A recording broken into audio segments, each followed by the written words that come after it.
What's up, everybody? Rabid Hedgehog here once again at Indian of Oklahoma City. Walking in from the back where I was getting my gear on. And as you already know by the title, we're going to get to take out a new bike. No, not the Challenger. Not a Roadmaster Elite. Not a vintage, but do you see it up there? That's right. The brand new 2021 Indian Vintage. No longer a cheap vintage, just vintage. All blacked out leather bags. Has the old school fender flare on it. Everything blacked out all the way around, including the war bonded on the front. Still comes with the 111 engine on it. And of course the saddlebags are dual operated. You can either unbuckle them or there's a quick release buckle in the back. Still not lockable there. Silly old classic type.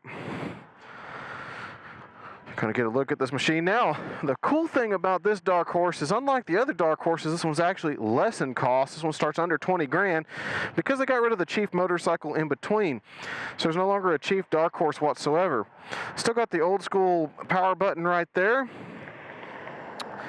Notice it's in standard mode. You do have the power modes on here and you can change them. You'll see it's got a fuel gauge down there, 2 trips, tachometer, ammeter, temperature, miles per gallon average, range, regular odometer. Of course you got your clock and you got your gear indication as well. But the right side has the other connection that way, or excuse me, the other flap, as you'll see there, that you can change your modes on and everything like that, so you can put it in sport mode and all that good stuff here. So going through the rest of it, there's your ride mode, there, user cylinder deactivation, ride mode, hold, standard. Let's go ahead and, all right, I'm going to change that to sport mode, of course. There we go. Nope, hit it too many times, my bad. There we go, sport mode. Sweet. All right, you notice that we have the side stand indication, service engine light, left and right turn signal, tire, neutral, general maintenance warning, or general warning if you shut the bike down and it goes into emergency mode. Brights, of course your start is over here, cruise control, flash to pass with high beam, horn, turn signals right over here on this side. So notice there's nothing on these as well, but that's where you can add auxiliaries like your heated grips and all that if you turn them on there. And of course, if you had the other type of bike that has the lockable bag, you can do it through there as well. But these bikes don't have that, so those are going to be blanked out buttons on here. But I dig the look of the vintage. I like the fact that they took away all the fringe off the back side. Of course, it's a solo seat on this one. Like I said, the other vintage is about 21 grand. This one's right around 19.7, somewhere in there. So a little bit cheaper, solo seat. Good looking bike overall. Let's see how it rides.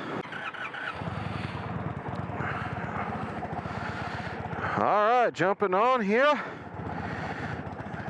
Got it in sport mode, which, remember, it's not anything to do with the actual horsepower itself. It has everything to do with the response of the throttle.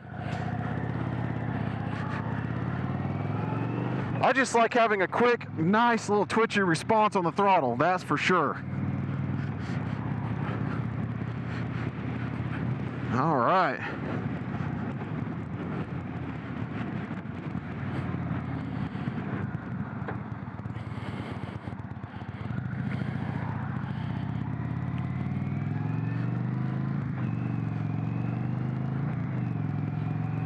Let's get her up here on the highway.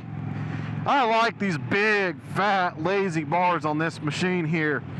It's very reminiscent of the Chieftain's riding position, but you're more low into the bike, actually. It feels like you're sitting in it versus on it. And of course, having all that extra weight taken off from the front end, because the vintage doesn't have this, the vintage dark horse does not have the windshield, so you don't get any extra buffeting or anything like that. It doesn't have a fairing at all, so you get this nice open look, big old freight train style headlight on it. It does have an extra little button that's plugged off there if it had the passing lamps and all that on it, something you can add in the aftermarket on the dark horse. So it has a lot of few extra things that you can get on it. But I have to say, I dig this solo seat. It's a big, fat, chunky thing.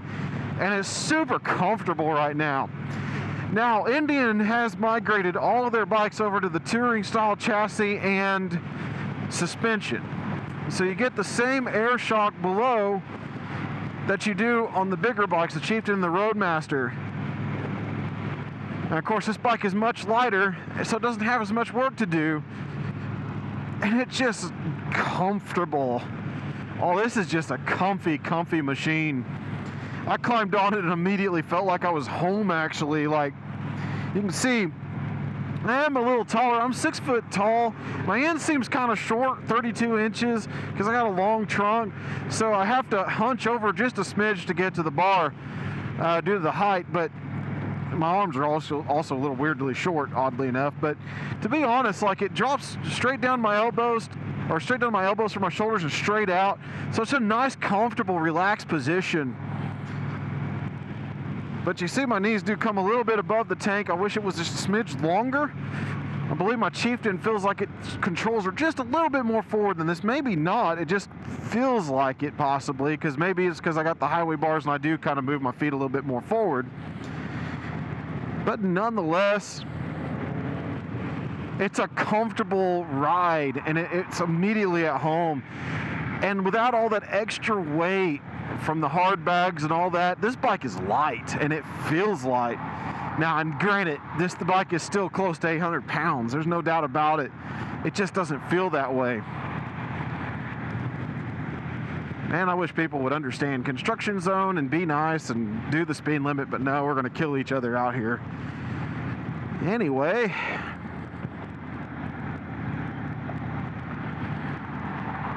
when riding out here, though, the visibility on this bike is actually really good.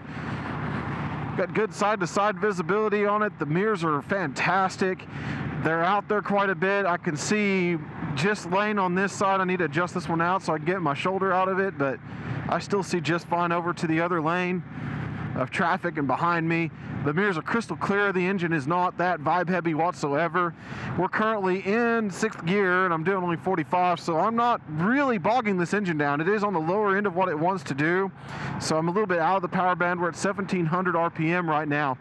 These bikes really like to be about 2500 where their power band is, but 1700 cruising right now is not a big deal for it at all. It's not bogged down in any way.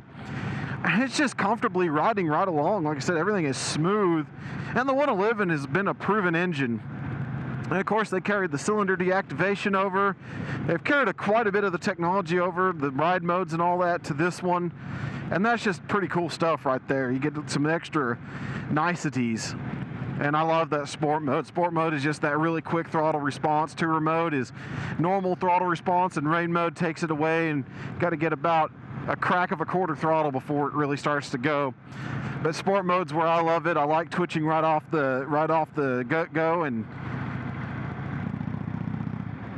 so is the bike.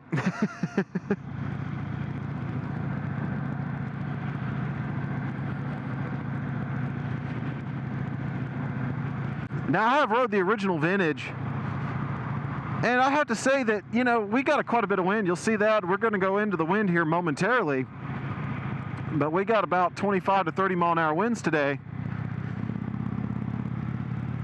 But I don't really miss the windshield whatsoever. I mean, and like I said, this is actually the right direction for an American motorcycle company. I mean, for goodness sake, you have everybody that always makes these stripped down bikes, and they cost more than the bike that they're based off of, and that doesn't make any sense. This one's a stripped down version, and it costs less. Hallelujah, we finally got somewhere. You know, so I'm on cruise control here. Real easy to set, press it in, go to the left for set, hit the plus button if you need to go down, or up, hit the minus button if you need to go down. To turn it off, you can press it, or you can rock that forward as well. And I've been using the rock forward method. Anyway, this bike is just fantastic. Like I said, it's cheaper than the vintage, which is the big chromed out, old school looking machine. Fringe everywhere, fringe on the lower end of the seat, fringe on the lower end of the back. This one just has the lower end fringe on the bags. Not a big deal. I actually don't mind the look of the fringe. It's not all over the place, it's not on the floorboards, it's just on the bottom of the bags. And it gives it that old school classic look, and this blacked out look makes it look dadgum mean. But the ride is just so superb.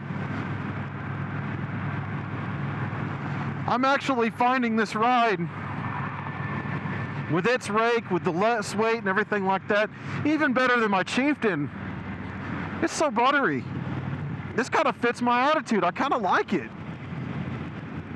If suddenly my Chieftain disappears and I all of a sudden have one of these, you know why? Because, to be honest, I don't even use the you know, navigation or radio or anything like that very often. Is it nice to have? Yeah, I've actually found myself using it here and there, you know, especially on long trips and I don't have anybody to talk to or anything. But if I'm going through the motions of riding, I usually like to just ride. And that's why I like bikes like this that are stripped down and just raw and are fantastic. And like I said, the bumps that this thing is taking right now, it just, the front end doesn't chatter as much, it doesn't have as much weight on it, and it just handles so well. And the way this thing wants to turn too, I mean, look how easy, this is just me weight shifting right now. And it wants to dive into corners. It just feels so much lighter and so much more capable. But yeah, it has these really wide bars, so if you pull on these bars, look how much that twitches too. Press and pull or whatever you do for your bar, this bad boy wants to turn, so you can flick it with your body. Like I said, here comes the flicking from the body again, and you can flick it from the actual handlebars. And this bike feels so much lighter than it really is, and so much more capable than my Chieftain. I love my Chieftain, don't get me wrong, but this is just kind of matches my attitude and is making me much more happy right now. Same 5.5 gallon gas tank that the Chieftain has, just bare bones. Now, I do a lot of compression braking. I don't use main braking very often on these big Thunderstrokes, and I really do need to kind of talk to you guys about the regular braking package on here. Compression braking is fantastic. We'll test some regular braking here in a moment. Let's get over this junk here. There we go. We'll get some good acceleration here, and just like all the 111s, it accelerates briskly and nicely, with a little bit of character here and there. Going over my major broken road here, we'll kind of go over this so you can hear me go through all that. Notice that I'm not making very much noise in the voice. It just so effortlessly glides over all those horrible bumps. It's not even funny how smooth this bike is. I'm thoroughly impressed. It's like I said, they switched to the touring style suspension, but the bike is so much less in weight, it doesn't feel itself, and it just glides over everything. It's a fantastic ride. I mean, it doesn't have a passenger seat. That's the only takeaway I'm going to say right now.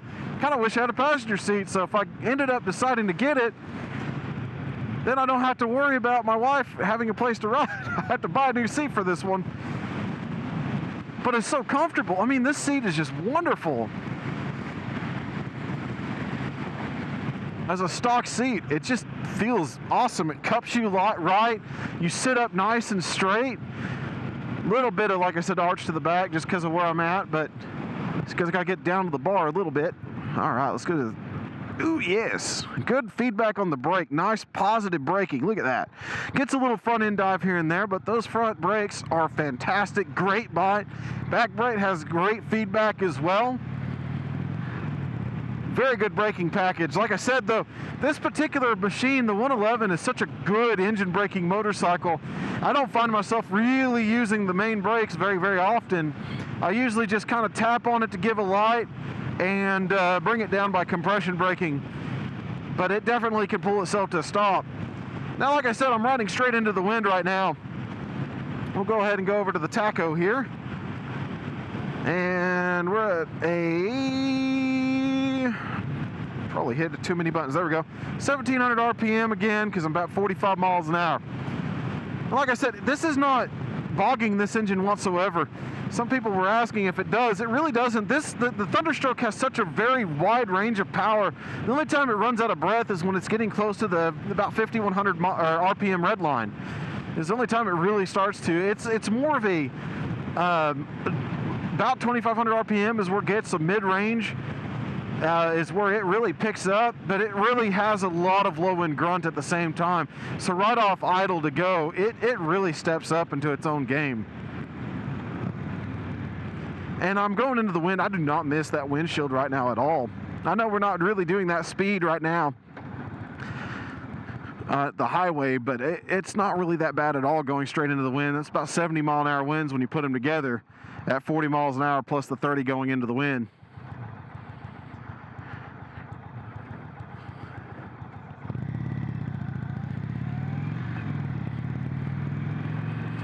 This bike just takes off nice and effortless.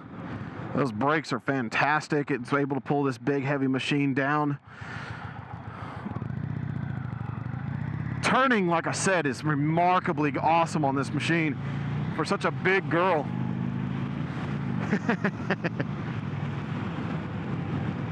It's like Chieftain Superleggera. Nice and lightweight. All right, back on the interstate here. Going through this construction zone where everything's bouncy and horrifying. We're gonna go through that suspension once again. And I bet you it's just gonna handle it so well. This thing is just so good feeling, guys. It really is. So right now I'm in 5th gear, you'll notice, and I'm at 45 once again. We're getting close to the power band. We're a little over 2,000 RPM. This is where this bike is more happy. Like I said, more that mid-range. Because you can see as he ripped it off, it just goes right off from there. All right, bouncy bounce. Not bad at all. Man, this just feels good. This is a fantastic, this is a lot of bike. And really the price isn't all that bad. Like I said, the original Chief Dark Horse, you know, you take away the saddlebags, you take away all the stuff that this one has, you got the Chief Dark Horse for around 18.2 altogether, all in. And this one's around 19.7, and you add the saddlebags, you add all the extras that go with it, and the suspension is just lovely. We're going through this horrifying crap right now, and you can tell nothing is throwing me off whatsoever. And unfortunately, I got a box truck in front of me, but I still got this big hole here. But nothing. Wow. This is the speed bump, basically, and that did nothing either. The suspension on this bike, because it doesn't have to carry the weight, feels like it. It's remarkable. Not a bad mark on a Chieftain or any of the others ones using this same suspension. It just, because they didn't skimp on the hardware and put the same stuff on, you get a fantastic motorcycle package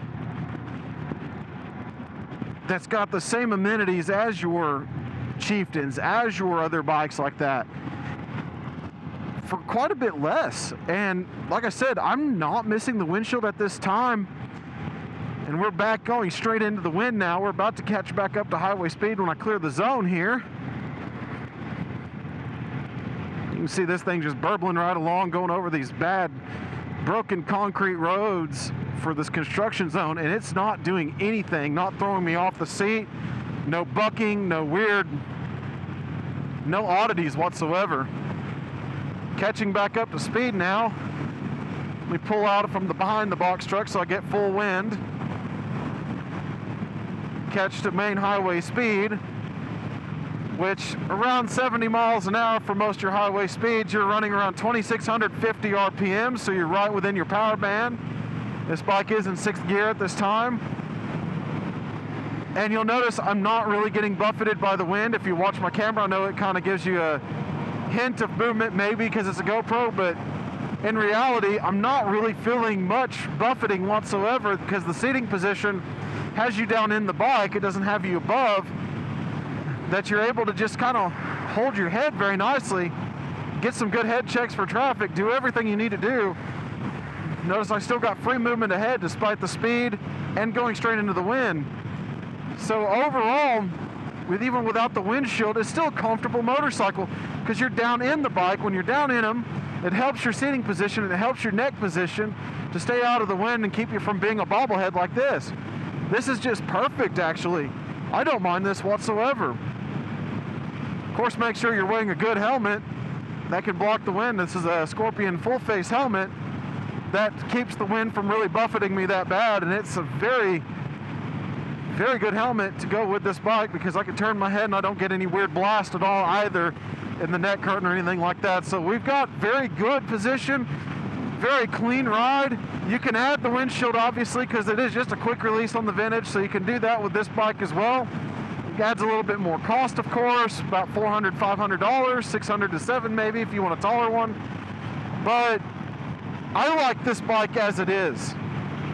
It's just riding a motorcycle, and of course it does have electronic nannies and some power modes, but it feels so relaxed and wonderful and just like riding just a nice little cruiser bike, that it is a fantastic ride. And once again, thank you to Indian of Oklahoma City for allowing me to take out your new machines and trusting me with these things. I'm not paid by them, I don't work for them or anything like that. I'm just a madman with an opinion that gets to ride some awesome machines. Once again, thank you to Indian of Oklahoma City. Also, I want to pay respects to our sponsors. Thank you to AGVSportUSA, providing us with the gloves, the jackets, and everything that you wear or see us wearing and protecting ourselves with whenever we're out here on these rides. They've been out since 1985, and they're a fantastic company for riders, by riders, great gear. And also Law Tigers of Oklahoma for protecting us in the event of an accident.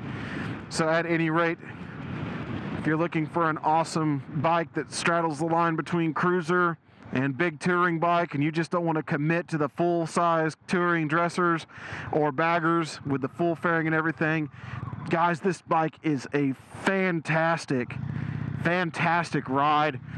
It's light, it feels so light on its feet, it works really well, it looks really good. Fantastic riding motorcycle. I have a lot of praise for this machine. A little bit of heat coming off of it on the right side right now. It is a little bit warmer day anyway. But, you know, it is what it is. Let's get through this mess here. Oh, let's try to get over here.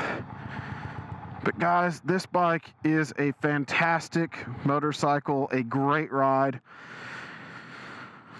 Super easy to use, super easy to ride. Great looking machine. I have all praise for this thing, man. I even like the fact that it has the big brake pedal too, not just the little deal. This is just this is fantastic, guys. So a lot of praise for the Vintage here. So at any rate, keep that shiny side up, folks, and we'll catch you on the next review. What's up, everybody? This is the Rabid Hedgehog. We once again want to thank you for watching our videos. Please like, share, subscribe today, and if you like what you see, mash that notification button so that way you get our latest videos and notifications live and on the spot. We also want to thank our dealership partners, Indian of Oklahoma City, House of Kawasaki, and Motorcycle Works Moto Guzzi, who is also our motorcycle mechanic. We want to thank them for allowing us to ride their rides. We are not paid in by any way by any manufacturer or dealer. We just get to be madmen and women with opinions. We also want to reach out to our sponsors and thank them. We have Law Tigers Motorcycle Lawyers. These motorcycle lawyers are mostly nationwide and can be reached 24/7 at lawtigers.com or 1-888-868-0208. We also want to thank our newest sponsor for gear and the things that you see us wearing, AGV Sport USA. They are out of AGVSportUSA.com in Flower Mound, Texas. We also want to thank Doug Crawford and AMS Oil for protecting our machines with the latest in lubrication technologies. He can be found at usasynthetics.com or 405-388-6170. And also for Derek Enloe and Associates Insurance Company, he can be found at 405-261-1010. Once again, everybody, keep that shiny side up, and we'll catch you on the next ride.